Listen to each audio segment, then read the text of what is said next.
गहलोत और पायलट के बीच जुबानी जंग जारी। गहलोत ने कहा कि पायलट हमेशा से निकम्मा और नकारा थे। पायलट ने कहा मेरी छवि को खराब करने की कोशिश।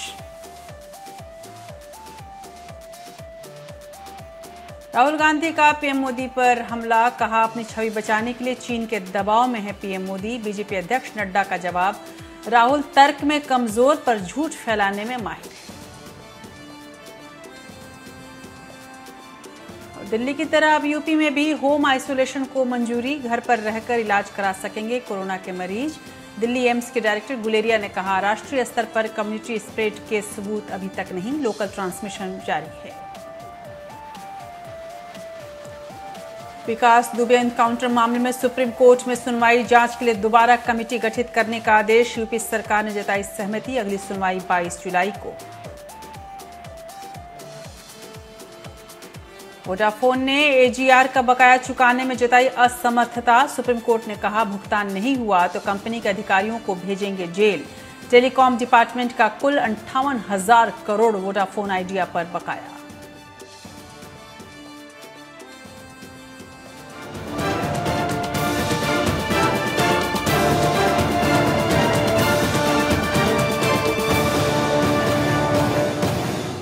नमस्कार, बहुत स्वागत है आपका देश की बात में। मैं हूँ राजश्री आपके साथ। और राजस्थान में जो सियासी हलचल मची हुई है वो खत्म होने का नाम ही नहीं ले रही है।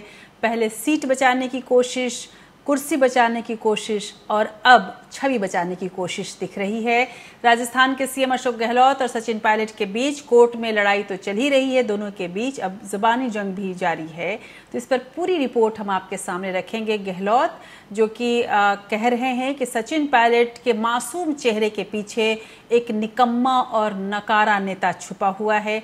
आखिर वो सचिन पायलट जो कांग्रेस के भविष्य के रूप में तमाम अन्य नेताओं के नजर में हैं, आज उन्हें गहलोत क्यों निकम्मा और नकारा कह रहे हैं, हम आपके सामने ये पूरी खबर रखेंगे। और इस पर सचिन पायलट की भूमिका क्या है ये भी हम आपको बताएंगे और सचिन पायलट का जवाब क्या है ये भी आपको दिखाएंगे। उधर इन तमाम खबरों के बीच उमर अब्दुल्ला भी आए हैं, किस वजह से चर्चा में, क्यों वो बघेल के खिलाफ एक शिकायत कर रहे हैं। और उन्होंने कहा है कि इससे सचिन पायलट के मामले से कोई इसका लेना देना नहीं है। हम आपके सामने वो खबर भी रखेंगे, यानी कि राजस्थान की पूरी खबर और उसका जो साइड इफेक्ट है ये भी हम देखने की कोशिश करेंगे। इधर एक राहत की खबर आई है बहुत लंबे समय के बाद, कम से कम दिल्ली के लिए हम कह सकते हैं कि दिल्ली में पिछले 24 घंटे में पहला ऐसा मौका आया है जब जो कोरोना संक्रमित हैं वो 1000 से कम की संख्या में आए हैं। और दिल्ली की जो सफलता है उसको देखते हुए अब उत्तर प्रदेश में भी होम आइसोलेशन को इजाज़त दे दी गई है। इस बीच एम्स के निदेशक रणदीप गुलेरिया ने कहा है कि जो वैक्सीन बनाई गई है उसका 3 महीने तक परीक्षण एम्स में किया जाएगा, उसके बाद हम किसी नतीजे पर पहुंच पाएंगे।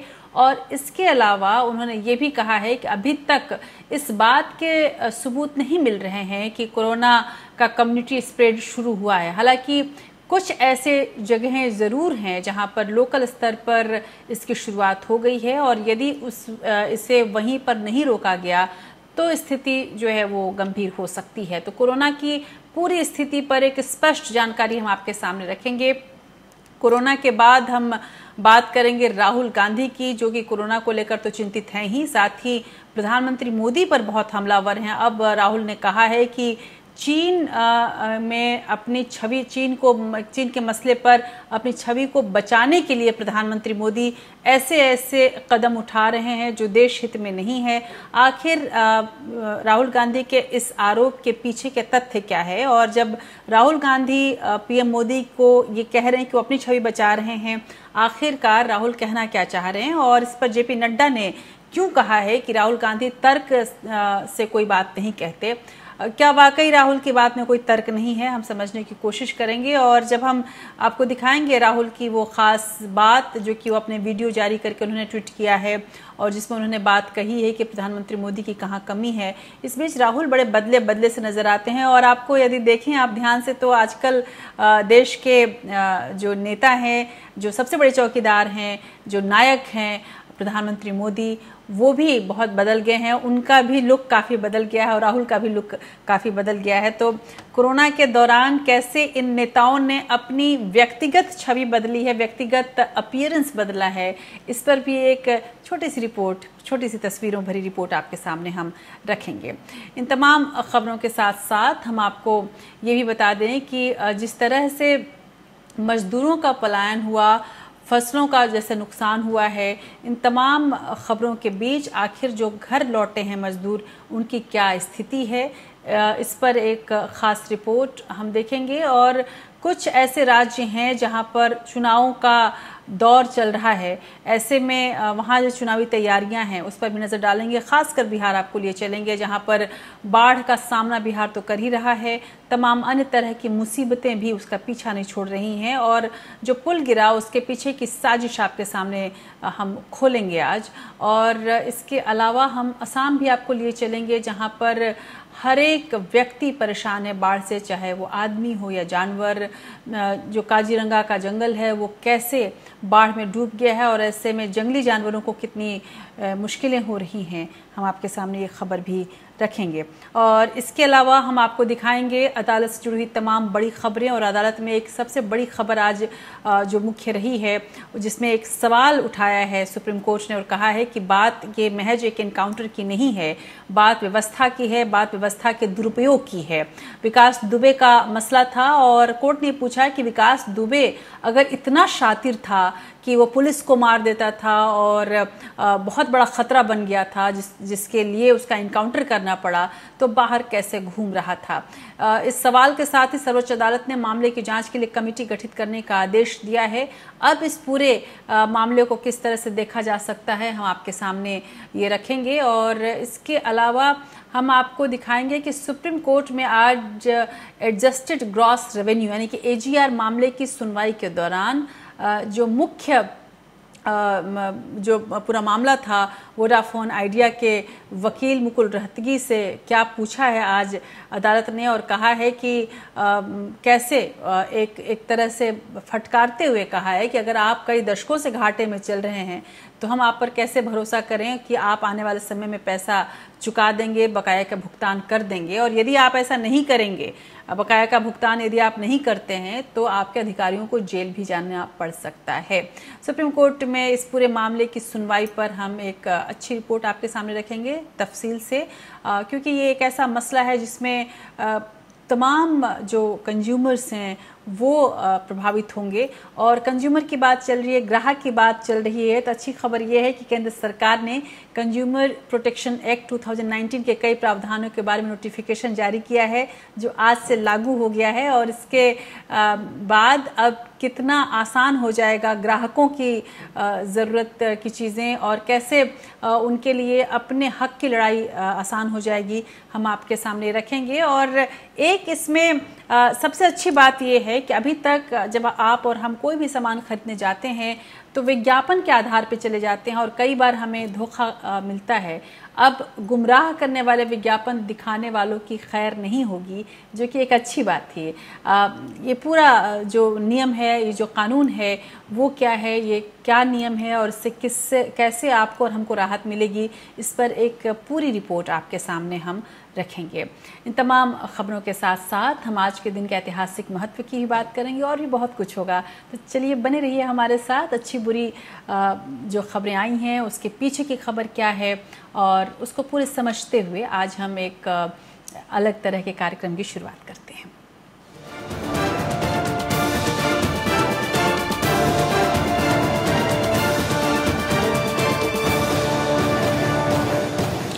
तो शुरू करते हैं राजस्थान से। राजस्थान कांग्रेस में मचे सियासी बवंडर में अशोक गहलोत सबसे बड़े खिलाड़ी बनकर अभी तक तो उभरते नजर आ रहे हैं और शायद यही वजह है कि पार्टी आला कमान भी उन पर आंखें मूंद कर भरोसा करने लगा है। सचिन पायलट को मनाने की कोशिश लगभग नाकाम हो गई है और इसके नाकाम होने के बाद सीएम गहलोत की ताकत देखने को मिल रही है। ऐसे में कांग्रेस को ये समझ में आने लगा है कि राजस्थान में सरकार पर तो कोई खतरा नहीं है, लिहाजा पार्टी ने अब पायलट को लेकर चुप्पी साध ली है। अब मनाने का दौर भी जैसे खत्म सा हो गया है। उधर गहलोत एक के बाद एक हमले करते नजर आ रहे हैं। कांग्रेस को अपना दम दिखाने के बाद अब सीएम गहलोत ने एक बार फिर से सचिन पायलट पर हमला किया और उन्हें निकम्मा और नकारा तक कह डाला है। राजस्थान में सियासी उठापटक के बीच अशोक गहलोत ने सचिन पायलट के खिलाफ सबसे तीखी टिप्पणी की। गहलोत ने कहा कि हम जानते थे कि सचिन पायलट निकम्मा और नकारा है। गहलोत ने आगे कहा कि कांग्रेस ने पायलट के मान सम्मान में कोई कमी नहीं छोड़ी, लेकिन उन्होंने बहुत गंदा खेल खेला। बीजेपी को खुश करने के लिए साजिश रची। पायलट की चाल और चेहरा सभी के सामने आ गया। अशोक गहलोत ने कहा कि सोनिया गांधी, राहुल और प्रियंका गांधी को सचिन पायलट पर भरोसा था और इसीलिए पिछले 7 सालों से उन्हें प्रदेश कांग्रेस का जिम्मा दिया गया था, लेकिन वो अपनी ही सरकार के खिलाफ साजिश में शामिल रहे और पिछले 6 महीने से बीजेपी के साथ मिलकर सरकार को गिराने का प्रयास करते रहे। उन्होंने आरोप लगाया कि पायलट पहले बीजेपी में शामिल हो रहे थे, लेकिन जब कांग्रेस विधायकों ने बीजेपी में जाने से इनकार किया तो कहा गया कि तीसरा मोर्चा बनाया जाएगा। वैसे तमाम अंतर विरोध के बावजूद गहलोत ने एक बार फिर ये साबित कर दिया कि वो अब भी राजनीति के मंझे हुए खिलाड़ी है और सियासत में उन्हें मात देना बच्चों का खेल नहीं है। उन्होंने जहां पार्टी हाईकमान की नजर में खुद के महत्व को एक बार फिर से स्थापित किया, तो वहीं सबसे बड़ा सियासी कांटा भी निकाल कर फेंक दिया। Bureau report. उधर राजस्थान की सियासत किस करवट बदलेगी, अभी भी बहुत कुछ साफ नहीं है। चाहे अशोक गहलोत पहले राउंड में जीतते हुए दिख रहे हैं, सचिन पायलट हारते हुए दिख रहे हैं, लेकिन कुल मिलाकर देखा जाए तो इन दोनों ही नेताओं का एक दूसरे के खिलाफ हर मंच पर मोर्चा खोलना अपने आप में एक ऐसा संदेश है जो आने वाले दिनों में पासे को पलट सकता है। गहलोत के नकारा निकम्मा बयान पर सचिन पायलट का जवाब आया। सचिन पायलट ने कहा कि मेरी छवि को खराब करने की कोशिश की जा रही है। गहलोत के आरोपों से दुखी हूं, लेकिन हैरान नहीं। इसके साथ ही उन्होंने कहा कि आरोप लगाने वाले विधायकों के खिलाफ वो कानूनी कार्रवाई करेंगे। दरअसल राजस्थान के कांग्रेस विधायक गिरिराज मलिंगा ने सचिन पायलट पर आरोप लगाया कि कांग्रेस छोड़ने के लिए पायलट ने 35 करोड़ का ऑफर उन्हें दिया था। इसके जवाब में पायलट ने कहा कि वो ऐसे निराधार आरोप लगाने वाले विधायकों के खिलाफ सख्त कानूनी एक्शन लेने वाले हैं। उधर राजस्थान के राजगढ़ थाने के एसएचओ विष्णु दत्त बिश्नोई के कथित तौर पर आत्महत्या कर लेने के मामले में सीबीआई ने चूरू जिले के सादुलपुर विधानसभा क्षेत्र से कांग्रेस विधायक कृष्णा पुनिया से पूछताछ की है। खबरों के अनुसार सीबीआई टीम पूछताछ के लिए पुनिया के आवास पर पहुंची थी। छापेमारी के समय को लेकर सवाल उठ रहे हैं। इसी साल 23 मई को बिश्नोई ने कमरे में फंदे से लटककर आत्महत्या कर ली थी। इस घटना के बाद पुलिस महकमे में हड़कंप मच गया था। इस घटना के बाद राजनीति भी खूब गरमाई थी, क्योंकि क्षेत्रीय कांग्रेस विधायक कृष्णा पुनिया पर बिश्नोई को प्रताड़ित करने के आरोप लगे थे। हालांकि पुनिया ने इन सभी आरोपों से इनकार किया था। बिश्नोई के परिजनों की रिपोर्ट पर राजगढ़ थाने में मामला दर्ज किया गया था। राजस्थान पुलिस ने कांग्रेस विधायक कृष्णा पुनिया को जीवन के खतरे को देखते हुए जेड श्रेणी की सुरक्षा उपलब्ध कराई है। उत्तर प्रदेश में कोरोना की तेज रफ्तार ने खतरे की घंटी बजा दी है। उत्तर प्रदेश में भी कोरोना वायरस के मामले बढ़ते जा रहे हैं। अब आलम यह है कि लखनऊ, गोरखपुर समेत कई बड़े जिले ऐसे हैं जहां बेड की संख्या कम होती जा रही है। वैसे भी उत्तर प्रदेश केवल अकेला ऐसा राज्य नहीं है जहां पर जो मेडिकल की व्यवस्था है, जो स्वास्थ्य की व्यवस्था है, वो चरमराई हुई है। अब इसको देखते हुए मुख्यमंत्री योगी आदित्यनाथ ने बिना लक्षणों वाले मरीजों के लिए होम आइसोलेशन की मंजूरी दे दी है। मरीज कुछ शर्तों के साथ होम आइसोलेशन कर सकेंगे। इसके लिए प्रोटोकॉल जारी किया जाएगा। खबरों के अनुसार कोरोना के बिना लक्षणों वाले कई मरीज ऐसे हैं जो अस्पताल में भर्ती नहीं होना चाहते हैं। ऐसे मरीज अपनी बीमारी छिपा रहे हैं, जिससे संक्रमण फैलने का खतरा भी बढ़ने लगा है। वहीं कई कोविड केयर सेंटरों में बेड फुल हो गए हैं। राजधानी लखनऊ समेत तमाम जिलों में मरीजों को सेंटर में भर्ती नहीं मिल पा रही है। ऐसे में लगातार मांग हो रही है कि सरकार बिना लक्षणों वाले मरीजों के लिए होम आइसोलेशन की व्यवस्था करे। अंततः सरकार ने इस बात को मान लिया है, लेकिन सरकार ने यह भी दावा किया है कि उसके पास स्वास्थ्य सुविधाओं में कोई कमी नहीं है। बहरहाल स्वास्थ्य सुविधाओं की कमी की जो बात है उसकी तमाम तस्वीरें हम आपको दिखाते आए हैं, जिसमें पूरी सच्चाई सामने है, लेकिन खबर ये बड़ी है कि सरकार ने ये आग्रह मान लिया है। उधर देश में कोरोना संक्रमण की रफ्तार तेजी से बढ़ रही है, इसमें कोई शक नहीं, और इसलिए हर तरफ चिंता है। संक्रमित मरीजों की संख्या हर दिन के साथ एक नया रिकॉर्ड बनाने लगी है। कहीं से भी संक्रमण घटने की उम्मीद अभी तक नजर नहीं आ रही है। ऐसे में अब इस बात को लेकर आशंका बढ़ गई है कि आने वाले दिनों में स्थिति और गंभीर तो नहीं हो जाएगी। देश में कोरोना रोज नए रिकॉर्ड बना रहा है। पिछले 24 घंटे की यदि बात करें तो 40,000 से अधिक नए केस सामने आए हैं और 690 लोगों की मौत की खबर है। एक दिन में सर्वाधिक नए केस आने का ये अपने आप में रिकॉर्ड है। स्वास्थ्य मंत्रालय के मुताबिक देश में कुल मरीजों का आंकड़ा 11,18,000 से ऊपर हो गया है, जिसमें 27,497 लोगों की मौत की खबर है। हालांकि अंधेरे में रोशनी दिखने वाली अच्छी बात यह है कि देसी कोरोना वैक्सीन कोवैक्सीन का ट्रायल दिल्ली एम्स में शुरू हो गया। करीब 1,000 वॉलंटियर्स ट्रायल के लिए आगे आए। देश में 12 जगहों पर कोरोना वैक्सीन का परीक्षण किया जा रहा है, जिसमें सबसे ज्यादा 100 का सैंपल साइज दिल्ली एम्स में है। लिहाजा सबको अब नतीजों का इंतजार है। हालांकि इस बीच एम्स के निदेशक ने कहा है कि लगभग 3 महीने तक हम इसका परीक्षण करेंगे, उसके बाद ही कोई फैसला लिया जाएगा।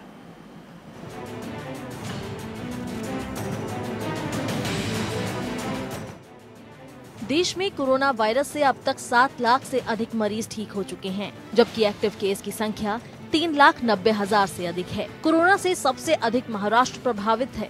महाराष्ट्र में 9,500 से भी अधिक मामले सामने आए। यहाँ कुल मरीजों का आंकड़ा 3,10,000 के पार हो गया है। राज्य में 11,854 लोगों की मौत हो चुकी है। महाराष्ट्र के बाद तमिलनाडु कोरोना से सबसे अधिक प्रभावित है। यहाँ कुल मरीजों का आंकड़ा 1,70,693 है, जिसमें 2,481 लोगों की मौत हो चुकी है। तमिलनाडु में अब तक करीब 1,18,000 मरीज ठीक हो चुके हैं, जबकि एक्टिव केस की संख्या 50,000 से अधिक है। Our ministry had drafted detailed action plan, detailed advisories for the whole country, and within the next 7 to 10 days we had shared all those details with all the states, all the health departments of the whole country.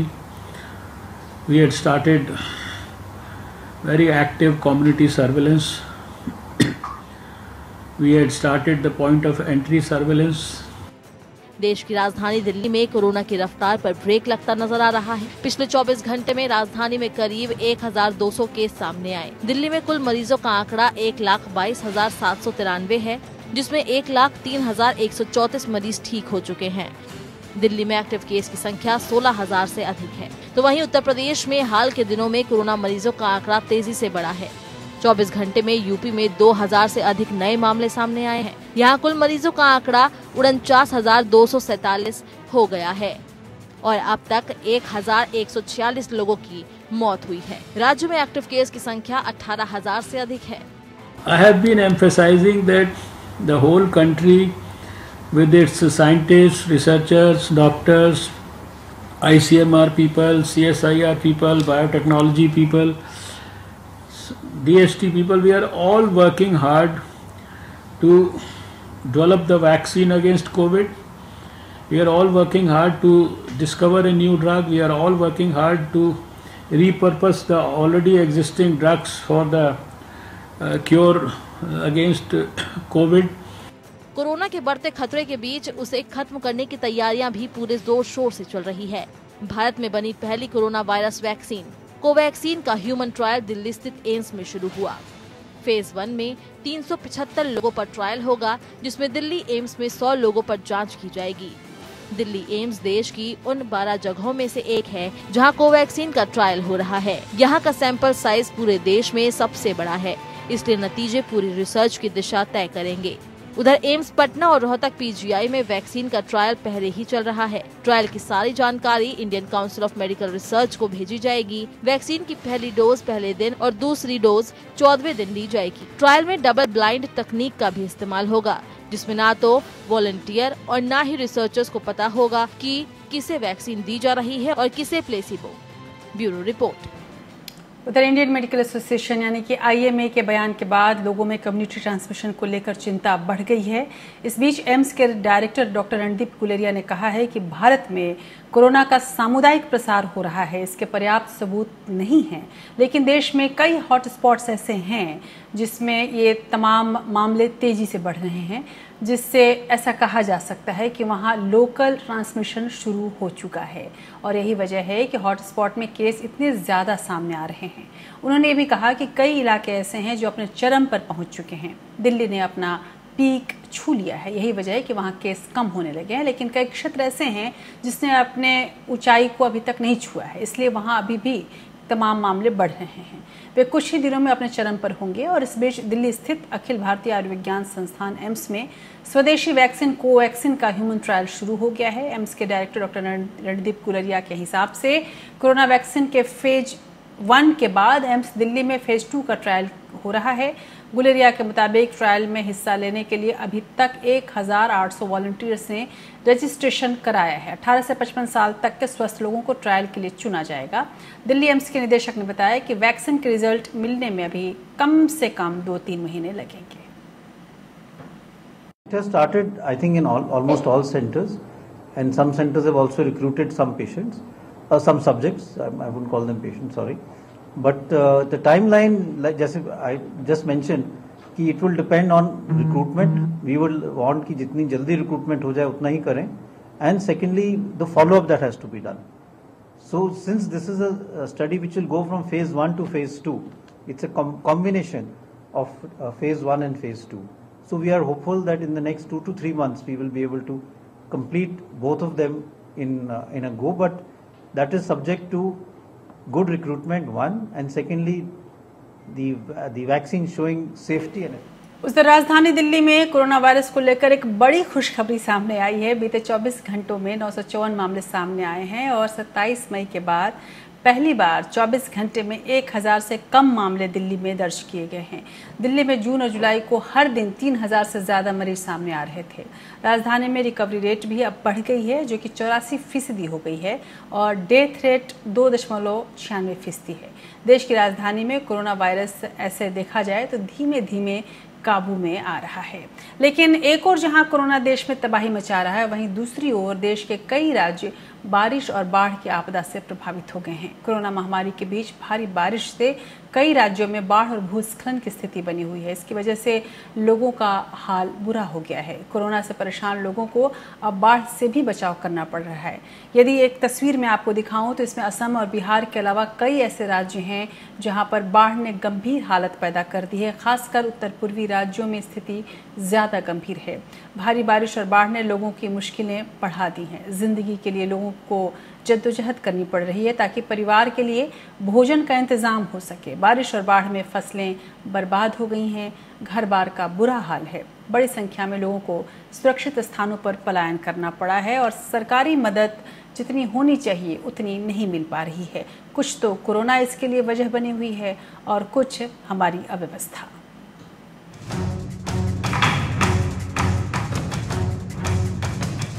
Bihar में बारिश और बाढ़ ने भयानक तबाही मचाई है। दरभंगा, खगड़िया, सीतामढ़ी, मुंगेर, छपरा, मधुबनी, मधेपुरा और मुजफ्फरपुर में हर तरफ बस पानी ही पानी है। सब कुछ जलमग्न हो चुका है। कोसी, तिलयुगा, बागमती नदियां लगातार खतरे के निशान से ऊपर बह रही है। गोपालगंज में गंडक नदी डरा रही है। बारिश और बाढ़ से प्रभावित जिलों में जनजीवन पूरी तरह अस्त व्यस्त हो गया है। फसलें पूरी तरह बर्बाद हो गई है। लोग पानी और दवा के लिए तरस रहे हैं। संचार और बिजली व्यवस्था ध्वस्त हो चुकी है। हर साल मानसून आते ही बिहार की नदियां अपना रौद्र रूप दिखाने लगती है, क्योंकि इनसे निपटने के सारे इंतजाम फेल हो जाते हैं। शासन प्रशासन का दावा धरा का धरा रह जाता है। यहाँ अक्सर हल्की पानी में ही यहाँ पूरा भर जाता है। इतना ज़्यादा भर जाता है कि निकलना घर से मुश्किल है।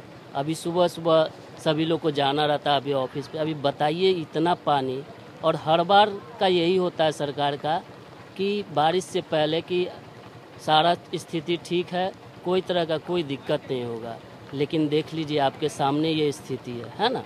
काम होता नहीं तो डूबना ही बात है ना। काम नहीं होगा तो डूबे करेगा। उड़ीसा में भर गया, देख नहीं रहे, कोई पानी नहीं गया है। ठीक है। बिहार में बाढ़ ने तबाही मचाई है तो बारिश ने गर्मी और उमस से परेशान दिल्ली को राहत जरूर दी, लेकिन कुछ लोगों के लिए ये आखिरी बरसात साबित हुई। चंद घंटों की बारिश से दिल्ली में आफत आ गई, हर जगह जल भराव हो गया। बारिश की वजह से जगह जगह ऐसा पानी भरा कि डीटीसी की बसें तक डूब गई। लोगों को किसी तरह से बचाया गया। इसी तरह एक मिनी ट्रक के मिंटो ब्रिज के नीचे पानी में डूब जाने से उसके चालक की मौत हो गई। दिल्ली सरकार अगर समय रहती काम करती तो ये हादसा नहीं होता। जो वहां पर एक व्यक्ति की जान गई है वो जान नहीं जाती। आज दिल्ली सरकार इतनी ज्यादा लापरवाही कर रही है। पहले उसने कोरोना काल में लापरवाही की और अब जब मानसून की उन्हें पता थी मानसून आना है, ये सबको पता है और इसकी तैयारी प्रॉपर करनी चाहिए थी। नॉर्थ ईस्ट में भी बारिश और बाढ़ कहर बनकर टूटा। असम में बाढ़ और भूस्खलन से 110 लोगों की मौत हो चुकी है। पूरे राज्य में कई स्थानों पर मकान, फसलें, सड़क और पुल तबाह हो गए। असम में बाढ़ ने लोगों का घर बार छीन लिया। जहां सड़कें थी वहां आज नाव चल रही है। ब्रह्मपुत्र नदी ने प्रलयंकारी रूप ले लिया। राज्य के ज्यादातर हिस्सों में बाढ़ का पानी जिंदगी के लिए आफत बना हुआ है। राज्य में 27 लाख से अधिक लोग बाढ़ से प्रभावित हैं। असम के 25 जिले बाढ़ से प्रभावित हैं। धेमाजी, लखीमपुर, बारपेटा, कोकराझार, धुबरी, कामरूप, गोलाघाट, जोरहाट, माजुली, शिवसागर और डिब्रूगढ़ में हर तरफ पानी भरा है। काजीरंगा नेशनल पार्क से निकलकर हाथी और गेंडे हाईवे पर आ गए हैं। बाढ़ के पानी में डूबने से अब तक 10 गेंडों की मौत हो चुकी है। काजीरंगा पार्क में अब तक 100 से अधिक जानवर पानी में डूबने से मारे गए हैं। Bureau report. समझ में नहीं आता जब एक नेता दूसरे राज्य के सरकार की या दूसरे पार्टी के नेता की आलोचना करता है, खासकर तब जबकि बाढ़ जैसी आपदा की स्थिति हो। जब आपने देखा कि कैसे बीजेपी के प्रदेश अध्यक्ष ने आलोचना की अरविंद केजरीवाल की, उन्होंने कहा कि हर बार ये बाढ़ आती है, समझ में नहीं आता कि सरकार क्यों सोती रहती है और इस तरह के इंतजाम नहीं करती कि बाढ़ से बचा जा सके। बीजेपी ही शासित तमाम अन्य राज्य जिसकी खबरें हमने आपको दिखाई हैं, असम हो या फिर बिहार हो, वहाँ पर भी बीजेपी है और वहाँ पर भी बाढ़ की स्थिति है। यदि उत्तर प्रदेश के भी पूर्वांचल में चले जाएं, वहाँ पे भी बाढ़ की स्थिति है, लेकिन वहाँ भी यही अव्यवस्था है। सवाल ये है कि चाहे पार्टी कोई भी हो, किसी भी दल की सरकार हो, चाहे किसी भी दल का नेता हो, ज़रूरत इस बात की है कि इस तरह के मसलों पर संवेदनशीलता बनाई जाए। एक व्यक्ति ने जो ये बात उठाई, एक आम नागरिक ने, कि जब भी बाढ़ का मौसम आने वाला होता है, मानसून के पहले तमाम अधिकारी रिपोर्ट देते हैं कि इस बार मानसून को लेकर हमारी तैयारी पुख्ता है, लेकिन हर बार यही तस्वीरें आप देखेंगे। बिहार से ऐसे ही भूखे प्यासे बच्चे लोगों को देखेंगे जो नावों पर बैठकर जा रहे होंगे, ऐसे ही घर डूबे हुए मिलते हैं। हर साल कई जानवर मर जाते हैं असम में, हर साल कई लोग कई दिनों तक भूखे दिन गुजारते हैं, लेकिन सरकार सोई रहती है, व्यवस्था सोई रहती है, किताबों में सब कुछ सही चलता है। अब वक्त ये है कि हम और आप इस पर सोचें और इस तरह के अलख को जगाएं जहां सरकार को जगना पड़े ऐसी आपदा की स्थितियों में भी। लेकिन कुल मिलाकर अब हम एक और रिपोर्ट आपको दिखाते हैं जो ये बताएगी आपको कि कैसे ये बारिश कई राज्यों के लिए कहर बनकर आती है। बारिश और बाढ़ कई राज्यों में इतनी ज़्यादा भारी पड़ती है कि कई लोगों के जान माल का नुकसान होता है। साल 2015 की याद में आपको दिलाऊं, जब दिसंबर में चेन्नई ने बारिश और बाढ़ का जो मंजर देखा उसके लिए नया था। चेन्नई ने पिछले 100 सालों की सबसे भीषण बाढ़ देखी थी। इस बाढ़ से 20,000 करोड़ रुपए का नुकसान हुआ। इसी तरह जुलाई 2018 में केरल में आई बाढ़ ने भारी तबाही मचाई, सैकड़ों लोगों की जान चली गई, कई जिले गंभीर रूप से प्रभावित हुए और हजारों करोड़ रुपए का नुकसान हुआ, लेकिन सरकारें नहीं जगती हैं। उत्तराखंड के पिथौरागढ़ की बात करते हैं। उत्तराखंड के पिथौरागढ़ में बादल फटने से कई घर जमींदोज हो गए। टागा और गेला गांव में बादल फटने से जान और माल का भारी नुकसान हुआ। गेला गांव में मलबे के नीचे दबने से जहां 3 लोगों की मौत हुई, वहीं 3 लोग घायल हो गए, जबकि टागा गांव में 9 लोग लापता हैं अभी तक। रास्तों के कट जाने से गांव का संपर्क भी मुख्यालय से टूट गया है। और इस तरह की जो आपदा की स्थितियां होती हैं उससे तथाकथित रूप से बचने की कोशिश हर साल होती है, चाहे वो बाढ़ का मसला हो, बादल फटने का मसला हो, या फिर सूखा का मसला हो, या फिर जिसको कहा जाए कि कालाहांडी से लेकर और आप दिल्ली तक आ जाइए, हर जगह कोई ना कोई समस्या होती है जिससे बचने की कोशिशें दिखाई जाती हैं। हालांकि लेकिन सबसे ज़्यादा भ्रष्टाचार यदि कहीं है तो बाढ़ के मसले पर। इस पे एक मजाक में ये कहते हैं जानकार कि बाढ़ ऐसा मसला होता है जिसमें पानी पैसे की तरह बह भी जाता है और कुछ पता भी नहीं चलता। उससे निपटने के उपाय किए जाते लोग दिखते हैं, लेकिन जब उससे सामना होता है तब जाकर पता चलता है कि इन उपायों की ज़मीनी हकीकत कुछ भी नहीं थी।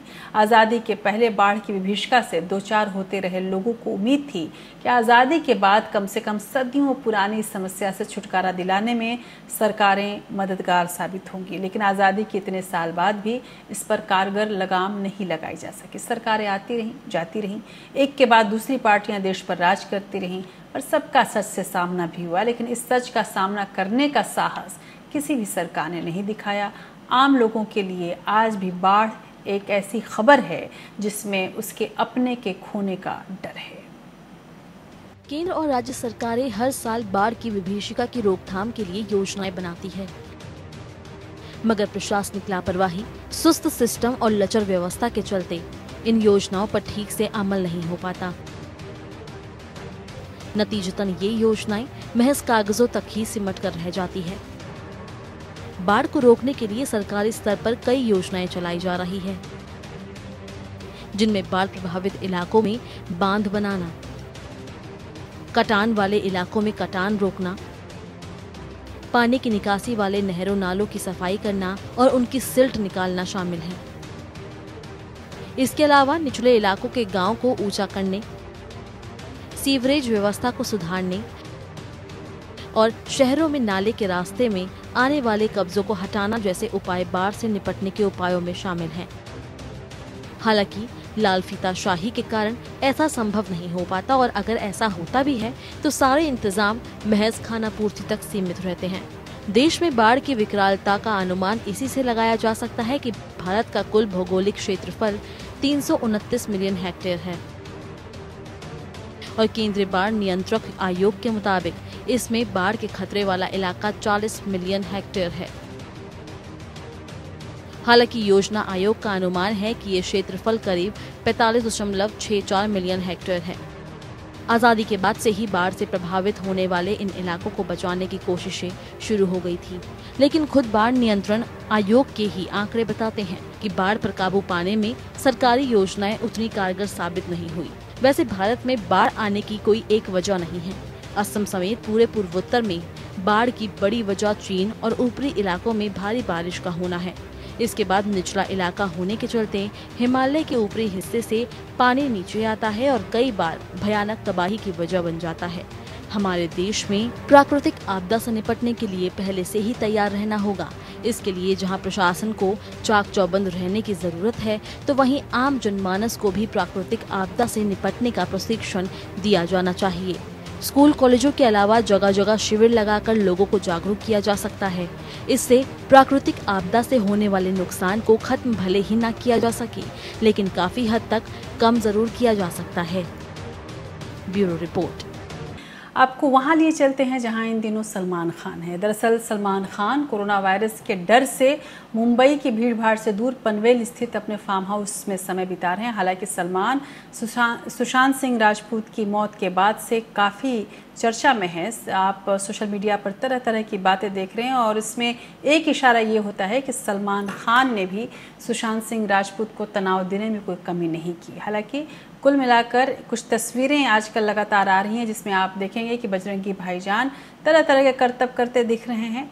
सितारे हैं, इन्हें पता होता है कि कब क्या करना है ताकि वो चर्चा में रहें। सलमान खान हाल फिलहाल में एक कृषि करते हुए दिखाई दिए और खेती करते हुए दिखाई दिए और ऐसा लगा कि वो खेती का जुनून है। पिछले कई दिनों से वो खेत पर काम करते हुए अपनी तस्वीरें साझा कर रहे हैं, लेकिन इस बार सलमान ने एक वीडियो अपने फैंस के साथ साझा किया है। फिल्मों में अपने अभिनय का जलवा बिखेरने वाले सलमान खान ट्रैक्टर चलाकर खेत जोतते हुए दिख रहे हैं। सलमान खान वीडियो में कभी ट्रैक्टर चलाते दिख रहे हैं तो कभी हल पर खड़े होकर खेत जोतने में मदद कर रहे हैं। इससे पहले सलमान ने एक फ़ोटो शेयर की थी जिसमें वो मिट्टी में सने हुए नजर आ रहे थे। सलमान खान ने कैप्शन में लिखा था, सभी किसानों का सम्मान करें। तो सलमान खान तो अभिनेता हैं, अपना लुक हमेशा चेंज कर लेते हैं, हमेशा बदल लेते हैं और तरह तरह के करतब दिखाते रहते हैं ताकि उनके दर्शक उनकी ओर हमेशा खिंचे रहें, उनके फैंस उनसे हमेशा जुड़े रहें। इस बीच राहुल गांधी आम जनता से जुड़ने के लिए अलग अलग तरह के काम कर रहे हैं। इसी काम के सिलसिले में उन्होंने ये तय किया कि वो अपना ही वीडियो बनाकर ट्वीट करेंगे और सोशल मीडिया पर जारी करेंगे ताकि उनकी बात लोगों तक पहुंच सके, क्योंकि उनका ये कहना था कि मीडिया उनकी बात को सही तरीके से नहीं पहुंचाती है। अब राहुल गांधी ने एक नया वीडियो ट्वीट किया है। इसमें चीन विवाद को लेकर वो आक्रामक हुए हैं।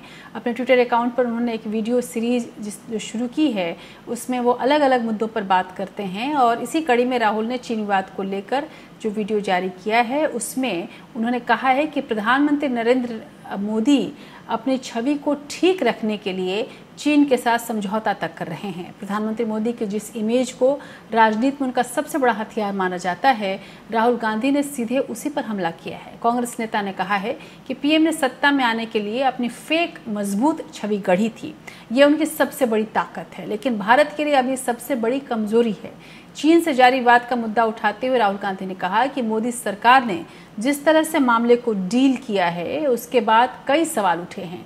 चीन के साथ मौजूदा तनाव को लेकर पीएम मोदी पर तीखा हमला बोलते हुए राहुल ने कहा कि पीएम मोदी को अपनी झूठी 56 इंच छवि की ज्यादा फिक्र है और चीन इसी का फायदा उठा रहा है। चीन हमारे इलाके में बैठा हुआ है, लेकिन पीएम खुलेआम इस बात से इनकार कर रहे हैं ताकि उनकी इमेज को कोई नुकसान न पहुंचे। लद्दाख में भारत चीन तनाव के बीच राहुल गांधी ने प्रधानमंत्री नरेंद्र मोदी पर सीधा वार किया। उन्होंने कहा कि पीएम मोदी की मजबूत नेता की गढ़ी गई झूठी छवि कभी उनकी सबसे बड़ी ताकत मानी जाती थी, लेकिन आज उनकी यही इमेज भारत की सबसे बड़ी कमजोरी बन गई है। राहुल ने निशाना साधते हुए कहा कि पीएम मोदी को बस अपनी 56 इंची छवि की फिक्र है और चीन इसी का फायदा उठाने में लगा है। The worry I have is that Chinese are sitting in our territory today, and the Prime Minister has said publicly that they're not, which to me tells me that he's worried about his image and he's defending his image. And if he allows the Chinese to understand that they can manipulate him because of his image, the Indian Prime Minister will no longer be worth anything for India. Rahul Gandhi ने कहा कि PM Modi के सामने एक मजबूत नेता की छवि बनाए रखना मजबूरी है और चीन इसी का फायदा उठाकर उनकी इमेज पर चोट कर रहा है। राहुल ने आगे कहा कि अगर पीएम मोदी चीन को ये समझने का मौका देते कि छवि के कारण उन्हें चंगुल में लिया जा सकता है, तो भारत के प्रधानमंत्री इस देश के लिए किसी काम के नहीं रहेंगे। Question is, how will Mr. Narendra Modi react? Will he take them on? Will he take on the challenge and say absolutely not? I'm the Prime Minister of India. I do not care about my image. I'm going to take you on. Or will he succumb to them? The worry I have so far is that the Prime Minister has succumbed. Rahul Gandhi चीन के मुद्दे को लेकर लगातार मोदी सरकार को कटघरे में खड़ा कर रहे हैं। ट्वीट और वीडियो संदेश के जरिए राहुल गांधी चीन के मुद्दे पर सरकार को घेरने का कोई मौका नहीं छोड़ रहे हैं। हालांकि एक सोची समझी रणनीति के तहत इस बार उन्होंने सीधे प्रधानमंत्री नरेंद्र मोदी की इमेज को लेकर सवाल उठाया है। Bureau report. उधर एक तरफ जहां चीन अपनी दादागिरी से पड़ोसी देशों को धमका रहा है, उन पर दबाव बना रहा है, वहीं भारत की तरफ से मिले मुंहतोड़ जवाब के बाद अब अमेरिका ने भी चीन की सीधी चुनौती देने की योजना पर अमल शुरू किया है। यही वजह है कि उसने साउथ चाइना सी और आसपास के इलाकों में 3 विमान वाहक पोतों की तैनाती की है। ये सभी युद्धपोत अपने आप में शहर जैसे हैं और हर सूरत में दुश्मन को तबाह करने की क्षमता रखते हैं। इन विमान वाहक युद्धपोतों पर लड़ाकू विमान, हेलीकॉप्टर की तैनाती होती है। साथ ही विध्वंसक युद्धपोत भी हमेशा तैयार रहते हैं। दक्षिण चीन सागर से लेकर लद्दाख तक जारी चीन की दादागिरी के खिलाफ अमेरिका ने बड़ा कदम उठाते हुए अपने सबसे विशाल युद्धपोत यूएसएस निमित्ज को अंडमान सागर में भेज दिया है। माना जा रहा है कि इस इलाके में भारत और अमेरिका के बीच समुद्र में संयुक्त युद्धाभ्यास भी हो सकता है। 5वीं पीढ़ी के लड़ाकू विमान, अटैक हेलीकॉप्टर और घातक मिसाइलों से लैस अमेरिकी विमान वाहक पोत USS निमित्ज मलक्का स्ट्रेट के रास्ते अंडमान निकोबार के पास पहुंचा। माना जा रहा है कि 90 फाइटर जेट और 3000 नौसैनिकों से लैस USS निमित्ज इलाके में भारतीय नौसेना के साथ साथ युद्धाभ्यास कर सकता है। भारतीय नेवी ने अंडमान और निकोबार द्वीप समूह में ड्रिल की है। लद्दाख में भारत चीन में तनाव के बीच अमेरिका ने अपने सबसे बड़े एयरक्राफ्ट कैरियर को हिंद महासागर में भेजकर चीन को बेहद सख्त संदेश दिया है।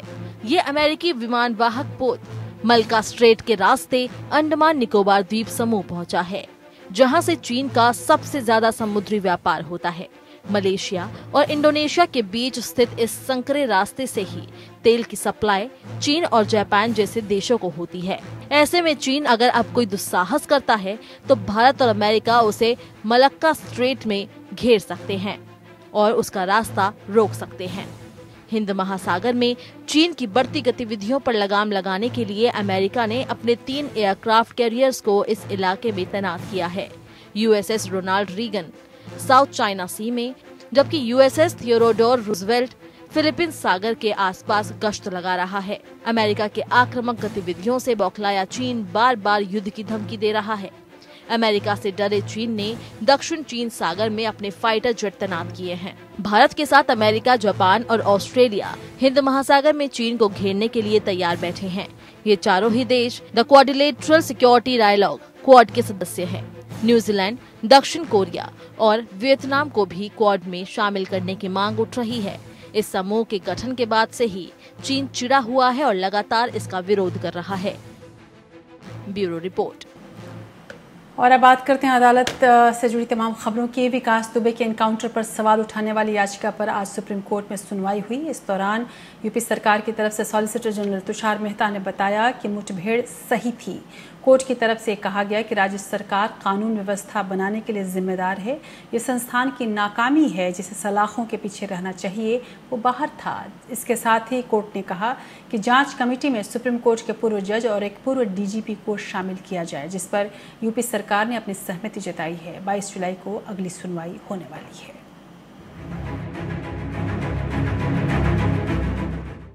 गैंगस्टर विकास दुबे और उसके सहयोगियों के एनकाउंटर मामले में दायर जनहित याचिका पर सुप्रीम कोर्ट में सुनवाई के दौरान यूपी सरकार की तरफ से तुषार मेहता ने कहा कि मुठभेड़ सही थी, वो पैरोल पर था, उसने हिरासत से भागने की कोशिश की।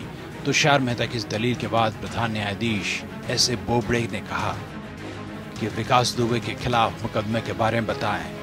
आपने अपने जवाब में कहा है कि तेलंगाना में हुई मुठभेड़ और इसमें अंतर है, लेकिन आप कानून के राज को लेकर जरूर सतर्क होंगे। आपने रिटायर्ड जज की अगुवाई में जांच भी शुरू की है। CJI ने सुनवाई के दौरान ये कहा कि गैंगस्टर विकास दुबे पर इतने गंभीर केस थे, फिर भी वो बेल पर छूटा हुआ था। कोर्ट ने इस पूरे मामले पर रिपोर्ट मांगते हुए कहा कि इस जांच से कानून मजबूत होगा और पुलिस का मनोबल नहीं टूटेगा। ये केवल एक घटना नहीं जो दांव पर है, बल्कि पूरी व्यवस्था दांव पर है। यूपी सरकार विकास दुबे एनकाउंटर केस की जांच के लिए कमेटी के पुनर्गठन को तैयार है। सुप्रीम कोर्ट की सलाह पर जांच कमेटी में सुप्रीम कोर्ट के रिटायर्ड जज और पूर्व DGP को शामिल किया जाएगा। उत्तर प्रदेश सरकार कोर्ट में कमेटी पुनर्गठन से संबंधित मसौदे के लिए नोटिफिकेशन दाखिल करेगी। मामले की अगली सुनवाई 22 जुलाई को होगी। 10 जुलाई को 8 पुलिसकर्मियों की हत्या का मुख्य आरोपी विकास दुबे पुलिस एनकाउंटर में मारा गया था। विकास के एनकाउंटर पर कई सवाल उठे थे। इस बीच 2 वकीलों ने एनकाउंटर की CBI जांच कराने के लिए सुप्रीम कोर्ट में याचिका दाखिल की थी। सुप्रीम कोर्ट का जवाब देते हुए उत्तर प्रदेश पुलिस ने एक हल्फनामा पेश किया था। इस हल्फनामे में कहा गया था कि विकास दुबे का एनकाउंटर फर्जी नहीं था। Bureau report. उधर सुप्रीम कोर्ट ने एडजस्टेड क्रॉस रेवेन्यू या AGR मामले की सुनवाई करते हुए आदित्य बिरला ग्रुप की टेलीकॉम कंपनी वोडाफोन आइडिया को सख्त चेतावनी दी है और यहां तक कहा है कि अब वो कंपनी के अधिकारी को जेल भेज देगी।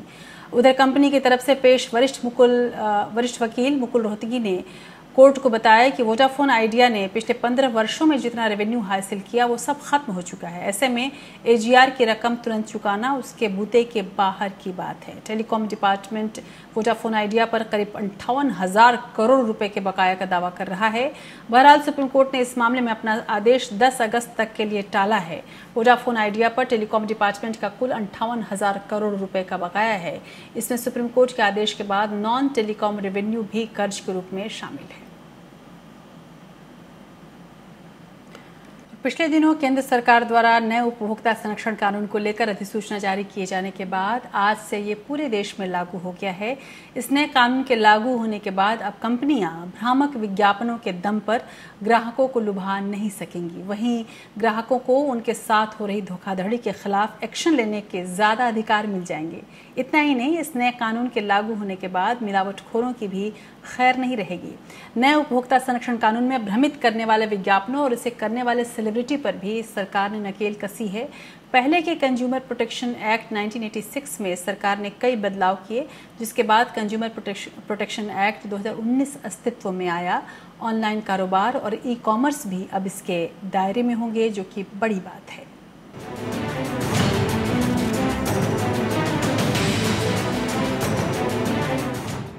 केंद्र सरकार द्वारा उपभोक्ता अधिकारों को नई ऊंचाई देने वाला उपभोक्ता संरक्षण कानून 2019 लागू हो गया है। इसने उपभोक्ता संरक्षण कानून 1986 का स्थान लिया है। नए कानून के तहत उपभोक्ता देश की किसी भी उपभोक्ता अदालत में मामला दर्ज करा सकेगा। नए कानून में भ्रामक विज्ञापनों पर जुर्माना और जेल भेजने तक के प्रावधान किए गए हैं। इतना ही नहीं, अब इस कानून से ऑनलाइन कारोबार भी नहीं बचा है और ई-कॉमर्स साइट्स पर बिकने वाले सामान भी इसके दायरे में आ गए हैं।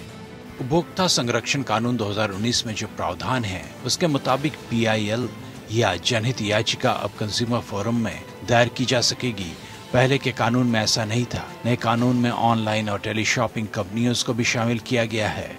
खाने पीने की चीजों में मिलावट करने वाली कंपनियों पर जुर्माने और जेल का प्रावधान है। उपभोक्ता मध्यस्थता सेल का गठन किया जाएगा। दोनों पक्ष आपसी सहमति से मध्यस्थता का विकल्प चुनेंगे। कंज्यूमर फोरम में 1 करोड़ रुपए तक के केस और राज्य उपभोक्ता विवाद निवारण आयोग में 1 करोड़ से 10 करोड़ तक के केस का निपटारा होगा। राष्ट्रीय उपभोक्ता विवाद निवारण आयोग में 10 करोड़ रुपए से ऊपर के केस की सुनवाई होगी। सिनेमा हॉल में खाने पीने की वस्तुओं पर ज्यादा पैसे लेने की शिकायत पर भी कार्रवाई का प्रावधान है। नए कानून के तहत कैरी बैग के पैसे वसूलना भी कानूनन गलत होगा। उपभोक्ता अधिकारों को मजबूत करने के लिए जिला, राज्य और राष्ट्रीय स्तर पर उपभोक्ता विवाद निवारण आयोग बनेगा, जहां उपभोक्ता शिकायत दर्ज करा सकता है। उपभोक्ता यहां प्रतिबंधित गतिविधियों या गलत और खराब सामान बेचने, अधिक कीमत वसूलने या ऐसी वस्तुओं की जानकारी देगा जिसे विक्रेता बेच रहा है और उसे जीवन या संपत्ति को नुकसान हो सकता है। एक केंद्रीय उपभोक्ता संरक्षण प्राधिकरण के गठन का भी प्रावधान है। इसका मुख्य उद्देश्य उपभोक्ताओं के अधिकारों की रक्षा करना होगा। Bureau report. और अब बात करते हैं आज के दिन के ऐतिहासिक महत्व की।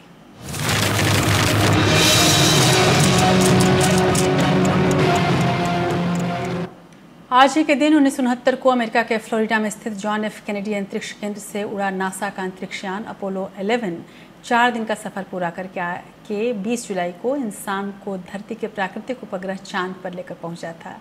ये यान 21 घंटे 31 मिनट तक चंद्रमा की सतह पर रहा। नील आर्मस्ट्रांग चंद्रमा की सतह पर कदम रखने वाले पहले अंतरिक्ष जाने वाले इंसान बने।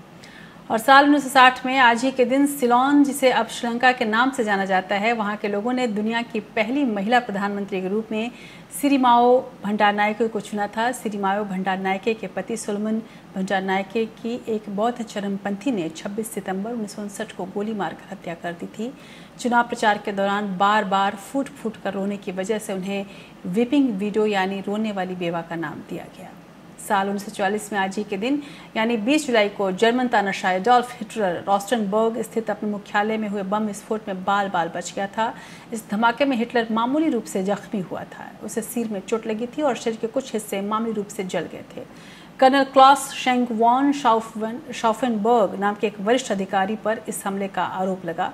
हिटलर पर तीसरा जानलेवा हमला था।